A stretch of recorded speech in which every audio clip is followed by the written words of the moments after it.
As the time come for you as it does for many people, when one of the questions that you have about the will of God in your life is, should I marry?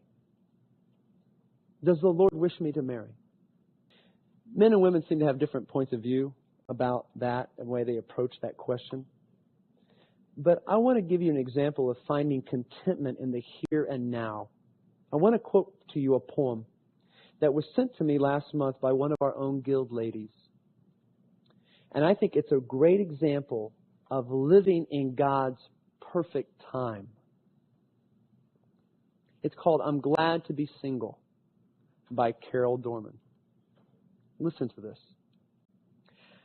I'm glad to be single, and there's no denying the joy of no debts and no strings and no trying. To contrive a way to avoid looking desperate as I offer him love and yet never expect it. I'm glad to be single. And it's a sure fact that my life is so full I've no room for a cat, lest my time be diverted from service and love given freely to others, storing treasures above. I'm glad to be single and used by the Lord, single-minded to follow his excellent word.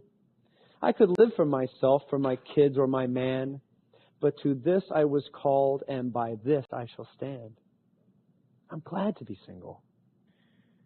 And I'm ready to go to the ends of the earth in the sun or the snow, with a backpack or suitcase and a plane or a car, to encourage God's people wherever they are.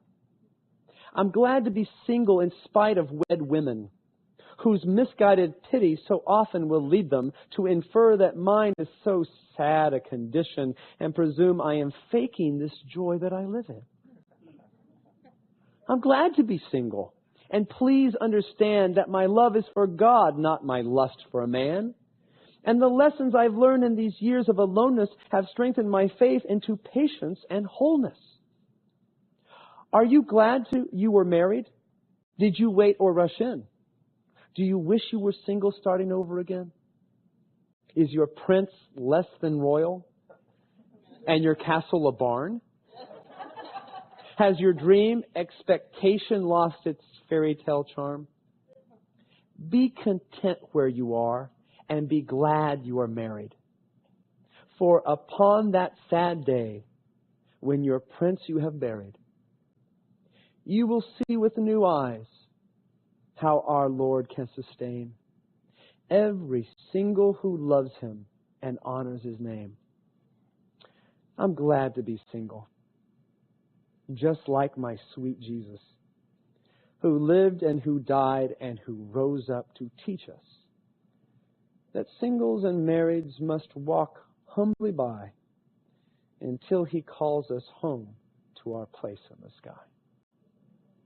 That's the attitude. That's the attitude. That's facing the moment, because God's time is perfect.